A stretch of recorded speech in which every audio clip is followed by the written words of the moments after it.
Bom dia, meus amados irmãos e irmãs, graça e paz. Estamos no 15º dia do nosso jejum e oração pelos afastados da igreja.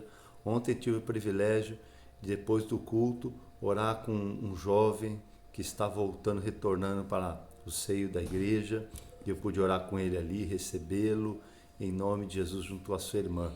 Então Deus está trabalhando, vamos continuar orando, vamos continuar clamando pelos nossos familiares, lutando pela nossa família. E nesse 15º dia, eu queria partilhar com você um texto de 2 Samuel, capítulo 12, a partir do verso 21, onde é um momento difícil da vida de Davi, mas um momento que ele nos ensina. Ele diz assim: disseram os seus servos, que é isso que fizeste? Pela criança viva jejuaste e choraste, porém depois que ela morreu, te levantaste e comeste pão? Respondeu ele: vivendo ainda criança, jejuei e chorei, porque dizia: quem sabe o Senhor se compadecerá de mim e continuará viva a criança. Porém agora que é morta, por que jejuarei eu? Poderia eu fazê-la voltar? Eu iria a ela, porém ela não voltará para mim. Então Davi veio a Betseba, colocou-a, consolou-a e deitou com ela, e teve ela um filho a quem Davi deu o nome de Salomão. E o Senhor o amou. E Davi o entregou nas mãos do profeta Natã, e este lhe chamou Gedidias, por amor do Senhor. Então esse texto, Davi, vocês conhecem a história, ele peca, ele gravemente contra Deus, ele adultera com Betseba, e ele então comete também um homicídio, cúmplice de homicídio, ele manda matar Urias, e depois o profeta Natã o adverte sobre o seu pecado severo, e ele então se arrepende profundamente, e ali Deus disse que a criança, no capítulo 11 mesmo, diz que a criança não viveria para que o nome de Deus não fosse desonrado e blasfemado diante dos inimigos. E Davi, mesmo assim, ele orou, jejuou, clamou a Deus, ficou em jejum, mas após a criança ter morrido, ele pediu comida, ele comeu, e os servos espantaram: quando estava a criança viva, você estava jejuando, orando, chorando, agora que ela morreu, você não vai fazer mais nada? Ele disse: eu posso trazê-la para a vida de volta? Eu posso estar com ela? Não posso. Enquanto ela vivia, quem sabe Deus traria ela de volta à saúde, restauraria a sua saúde, mas agora nós nada mais o que fazer. E Davi segue a vida, se casa oficialmente com Betseba, tem um filho chamado Salomão, que é chamado pelo profeta Natã de Gedidias, que é amado de Deus. Então, irmãos, nesse momento difícil que nós passamos de pandemia, quantas pessoas perderam seus entes queridos, eu estou numa situação difícil, meu paizinho está lá no hospital, precisando de um milagre, e a gente sabe que o importante é fazer o bem para a nossa família enquanto há vida. Enquanto ela está viva, faça o bem. Enquanto ela está viva, ame. Enquanto ela está viva, converse, perdoe, peça perdão. Porque é muito triste, depois que a pessoa parte, não há mais nada o que fazer. Eu queria dar um testemunho pessoal hoje, se você me permite. Há uns 2 anos, uns 4 anos atrás, um dia de madrugada eu estava orando lá em Barra do Piraí, e me deu uma nostalgia, uma saudade do meu pai. Eu tenho um irmão em Portugal que eu já não vejo há 25 anos. E meu pai tinha uns 4 anos que eu não o via. E me deu uma saudade. Eu fiz um clamor, eu orei a Deus. Eu disse: Senhor, eu quero ver meu pai. Me permita ver meu pai. A gente estava pensando em fazer uma viagem para vê-lo. Ele mora a 1.000 quilômetros de mim, morava a 1.000 quilômetros de mim, em Presidente Prudente, São Paulo. E orei pelo meu irmão também. Senhor, 25 anos que eu não vejo meu irmão. Naquela época eu já tinha 23 anos. Um pouco mais, um pouco menos, e eu fiz um clamor ali, e Deus me fez uma promessa de que eu vou ver meu irmão um pouco tempo depois, usando algumas circunstâncias, e também me proporcionou ver meu pai em janeiro de 2019, pude fazer uma viagem, fui vê-lo, e agora aconteceu que pela idade avançada, a saúde problemática, meu pai estava desmaiando em casa sozinho com a minha mãe, e meu irmão que cuidava deles teve que se deslocar porque ele é bancário, foi embora para Bauru, bem distante. Então, no final da pandemia, o ano passado, em dezembro, nós reunimos a família e decidiu-se que meu pai e mãe viriam morar comigo. E meu pai tem ficado comigo aqui praticamente 1 ano, vai fazer agora dia 16 de dezembro, e morando comigo, e eu pude acolhê-lo. E em dezembro do ano passado, depois de 25 anos, foi a primeira vez que eu pude celebrar um Natal com meu pai. No Dia dos Pais, em agosto, meus irmãos vieram aqui, minha irmã e meu irmão de São Paulo, e pudemos fazer aqui o Dia dos Pais. Ele ganhou muitos presentes, ficou muito feliz. Depois, em setembro, meus irmãos tiveram presente também, e a gente fez um aniversário para ele, e fizeram um bolo, fizeram um aniversário, uma mesa, e ele me agradeceu muito, porque ele falou que nunca tinha tido uma festa dessa, e ficou muito feliz, ficou igual uma criança, né? E então a gente pôde proporcionar esses momentos para meu pai. E eu sou muito grato a Deus, porque eu lembrei, 4 anos atrás, quando eu clamei que eu queria ver meu pai, que eu queria estar mais perto dele. Deus sabe todas as coisas.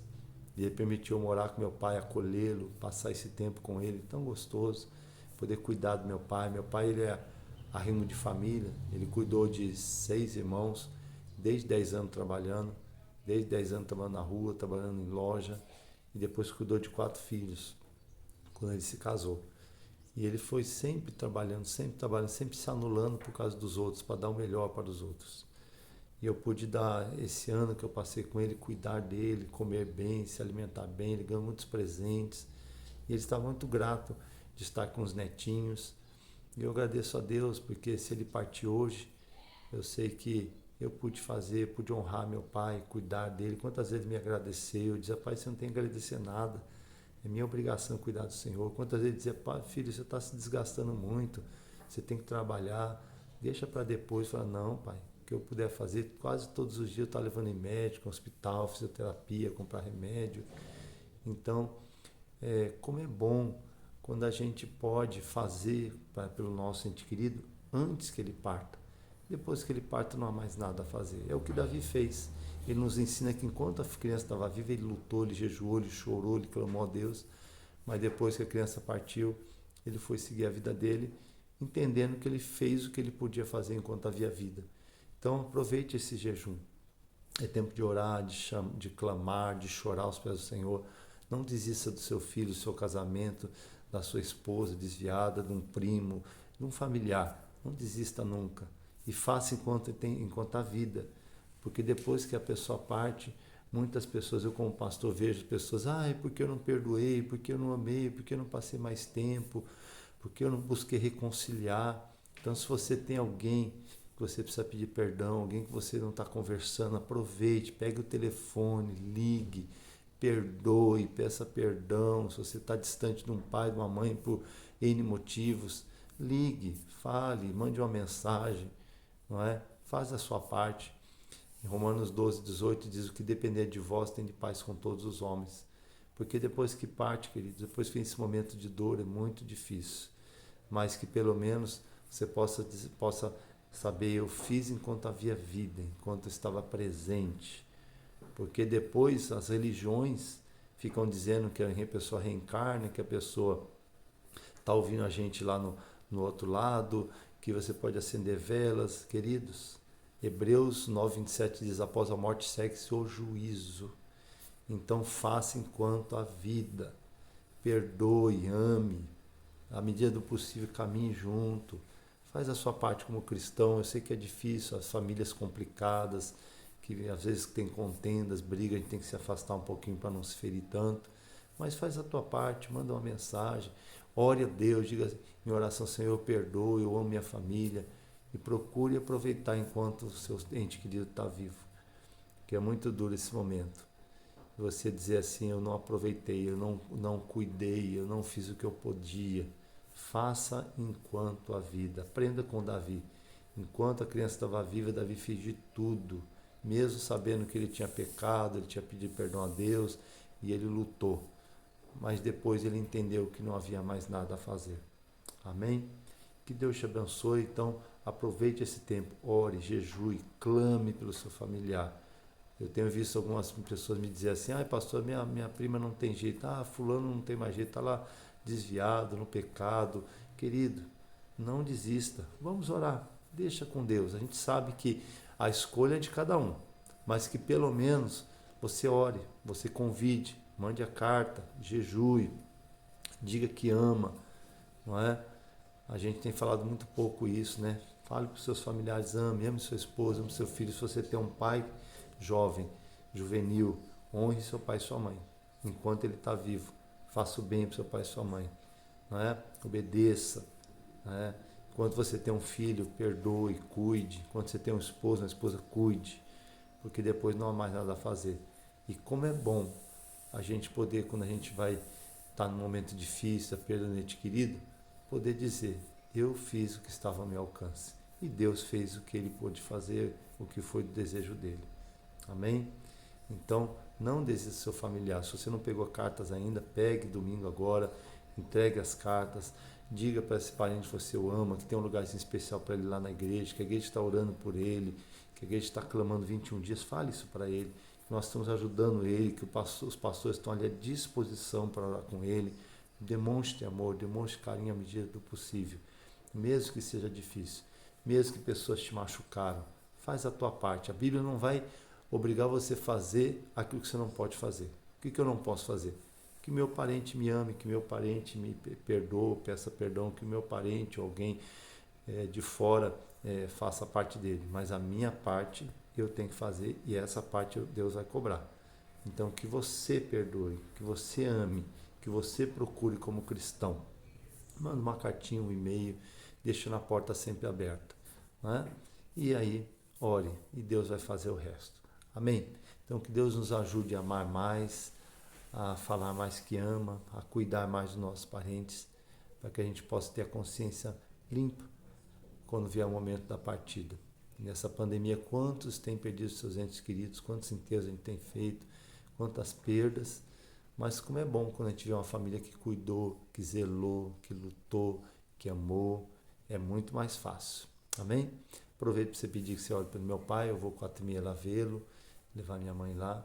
Ele precisa de um milagre do Senhor, mas ele está nas mãos do Pai. Eu estou orando por isso, que o Deus o cure, restaure, só um milagre, ou que ele possa descansar no Senhor.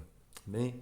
Fico feliz que ele pôde ser recebido na igreja como membro, já estava com essa ansiedade, tomou a ceia na última ceia, né? Pôde estar ali comungando, já havia 2 anos que ele não ia na igreja, por causa da saúde mesmo, debilitada, não conseguia andar. Então que bom saber que a gente pôde fazer o que pôde pelo nosso ente querido. Então corra atrás, trabalhe, cuide, enquanto há tempo, enquanto há vida. Vamos orar? Pai, obrigado, Senhor, por esse dia, que nós estamos no 15º dia de jejum e oração pelos nossos familiares, amigos, irmãos em Cristo estão afastados. Pai, obrigado porque algumas pessoas já estão me procurando, desejam voltar para o seio da igreja, e nós queremos ter uma grande colheita, Senhor. Nós estamos jejuando para isso, meu Pai. Ó Deus, e nos ajude, Senhor, a amar nossos familiares, a cuidar deles, a zelar por eles enquanto eles têm vida, Senhor. Ó Pai, porque é muito duro, Pai. Quantas pessoas têm perdido nessa pandemia seus entes queridos, Pai, e depois que parte não há mais nada a fazer, Senhor. Então nos ajuda, Pai. Se alguém que precisa pedir perdão, um familiar, a um pai, a uma mãe, a um irmão, a um tio, uma tia, Pai, que ele perdoe, ajude meu irmão a perdoar, a pedir perdão, a haver conserto, Pai, para que haja paz, para que haja realmente, não fique nada, Pai, para trás, Senhor. Ó Deus amado, porque a gente não sabe o dia de amanhã, Pai. Eu não sei se eu vou estar aqui amanhã, Pai. Ninguém tem certeza se Pai vai estar amanhã aqui, Senhor. Então que nós possamos entender que enquanto a vida é tempo de voltar para Cristo, de se consertar, de pedir perdão, de se reconciliar com o nosso ente querido, Senhor. E ajuda-nos a não desistir, por mais difícil que seja a situação do nosso ente querido. A gente não desistir dele, Senhor. Ó Deus, e ter sempre a esperança da restauração. Ó Pai, mas se, ó Deus, que o Senhor nos ajude, meu Deus. Ó Pai, a continuar orando, clamando pelos nossos entes queridos, Pai. Queremos no dia 21 profetizar que muitos possam voltar para o seio do Pai, voltar para a casa de Deus. Faz um milagre, quebra as cadeias, destrói muralhas, Pai. E nós, como cristãos, que possamos fazer a nossa parte, Pai. A gente sabe que as pessoas estão afastadas, incrédulos, Senhor, não têm força muitas vezes, estão sendo guiados pela sua carne. Mas nós que estamos na presença de Deus, Pai, nós temos que dar exemplo. Nós podemos fazer a nossa parte, Pai. Por isso, Senhor, nos ajuda, Senhor. Entregamos cada familiar que está orando pelo ente querido nas tuas mãos. E que o Senhor quebre grilhões, cadeias, Pai, bloqueios, Senhor, mágoas, feridas. e que dia 21 seja um tempo de festa, de alegria, com o retorno daqueles que se afastaram, Pai. Nós oramos assim, entregando esse dia no culto da reconciliação nas Tuas mãos, Pai, e pedimos a Tua bênção, que o diabo não venha impedir as pessoas de estarem ali conosco, Senhor, e haver reconciliação e perdão e arrependimento. Para a glória do Teu nome nós oramos. Amém. Que Deus te abençoe, um grande abraço, um bom feriado, e terça-feira, se assim Deus permitir, com a graça de Deus, estaremos ali para continuar orando pelos nossos familiares. A paz do Senhor.